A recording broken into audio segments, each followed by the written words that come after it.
Isso aí é comportamento ondulatório. Agora, como o Sérgio falou, se fosse partícula, o que você veria? Se fosse uma quantidade gigante de partículas vindo de lá para cá, atrás das fendas, o que você veria simplesmente seriam duas marquinhas.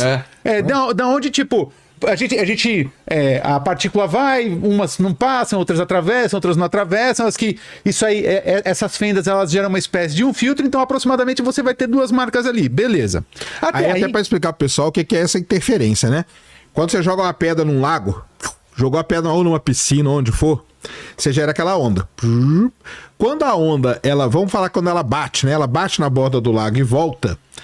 Quando ondas se encontram, pode acontecer duas coisas que a gente fala: interferência construtiva ou interferência destrutiva. Destrutiva é quando você encontra um vale com um pico, aí destrói aquilo lá. Quando você encontra um pico com o pico da onda, tem uma interferência elevação construtiva, que é aquilo que a gente está vendo ali. Então, as duas fendas, elas funcionam como novas fontes emissoras e as ondas começam a ter interferências, tanto construtiva como destrutiva. A destrutiva a gente não vê, porque as ondas, né, não vão aparecer.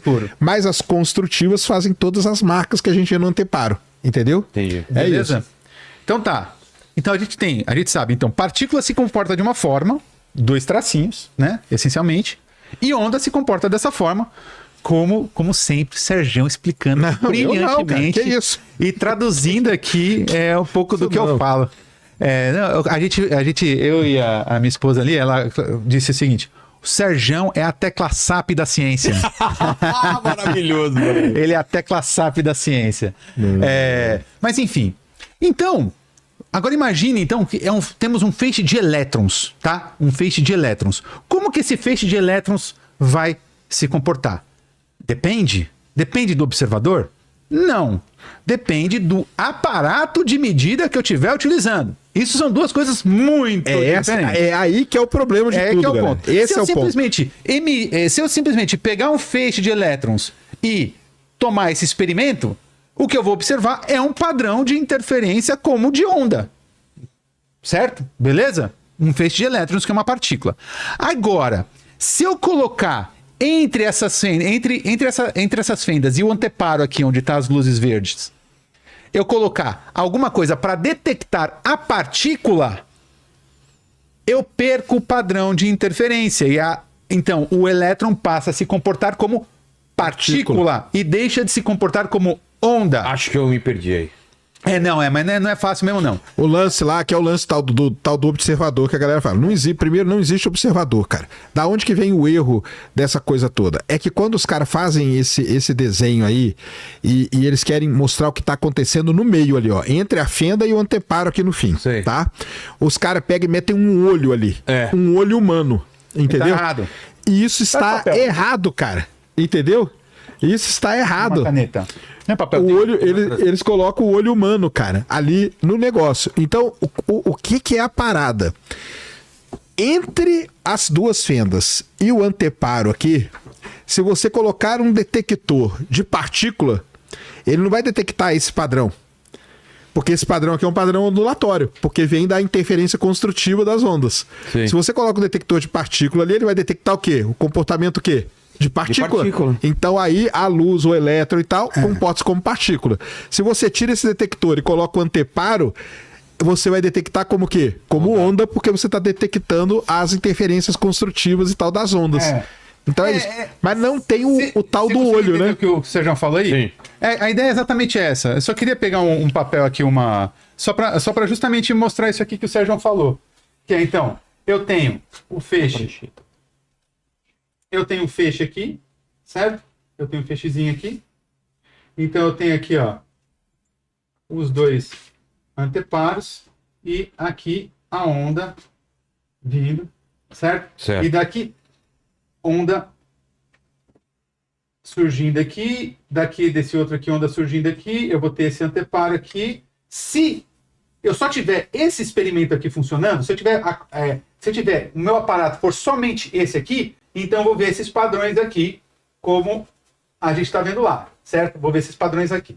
A questão é, se eu coloco um aparelho, isso é um aparelho, não um olho, seus amiguinhos. É porque o erro todo, cara, é É. que quando fizeram essa porcaria nos livros, eles colocam um fucking olho Sempre ali, olho, cara. É verdade. Você coloca- E não é um Ó. olho, cara. Aparato aqui Dependendo entre... de quem está observando, aí o vem, resultado entendeu? muda. Você coloca um aparato entre as fendas e isso aqui, um aparato de detecção de partícula.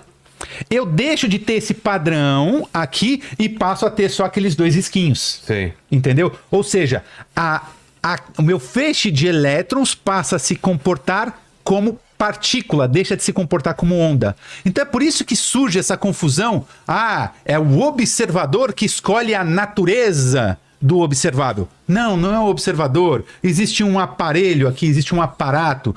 Medir, isso é uma coisa também ficar muito claro. Quando a gente fala em medir, a gente está falando em interagir. Tudo que você vai medir, você vai concordar comigo. Eu quero medir o peso desse negócio aqui, Certo. dessa água. Eu vou colocar isso em cima de uma balança. Então isso aqui vai interagir com a balança. Correto? Correto. Vai interagir com a balança. Então sempre quando eu quero medir alguma coisa, eu vou estar interagindo. Eu quero, por exemplo, você vai lá, vai calibrar o pneu do seu carro. Tem lá no medidor As libras. as libras, certo? O que acontece? Você colocou ali esqueci o nome daquele negócio lá. Engatou para sair o ar, certo? Ele vai ali, vai jogando ar para dentro e vai ao mesmo medindo qual que é a pressão no lá, pneu, porque ele está interagindo com aquilo. Então, medir é sempre interagir. No nosso mundo do tudo grande aqui, como a gente vive, você interagir com não faz muita diferença na medida. Só que aqui eu tô falando de coisa que é muito, muito, muito, muito, muito pequena. Então, se eu jogo um fóton sobre um elétron, vai mudar tudo no elétron. Vai mudar toda a dinâmica do elétron. Então, medir vai interferir completamente no observável, naquilo que eu estou querendo observar. No caso da quântica, vai interferir em absolutamente tudo ali. Então, o que basicamente a gente diz aqui, e aí daqui a pouco a gente começa a entrar na questão de probabilidade, que a gente tem que ir devagar, porque é muita informação. A gente diz que essa onda, ela colapsa. Olha aqui, a gente diz que essa onda, ela colapsa. Isso eu sempre ouço essa. Agora, quando o observador ele olha para alguma coisa, existe o colapso. Existe o colapso da onda. Mas o que é esse colapso da onda? O que é o tal colapso da onda? Basicamente é o seguinte: esta onda não é uma onda qualquer. É uma onda probabilística. Tá? E daqui a pouco vamos devagarzinho. Vamos devagar. É uma onda probabilística. O que isso quer dizer? O que é uma onda probabilística? Ela me dá... Olha só, com relação... Imagina o seguinte, eu tenho... Aí quebra muito a cabeça das pessoas, tá? Imagina um intervalo de tempo e você tem Então um elétron vai se propagar num determinado espaço no intervalo de tempo.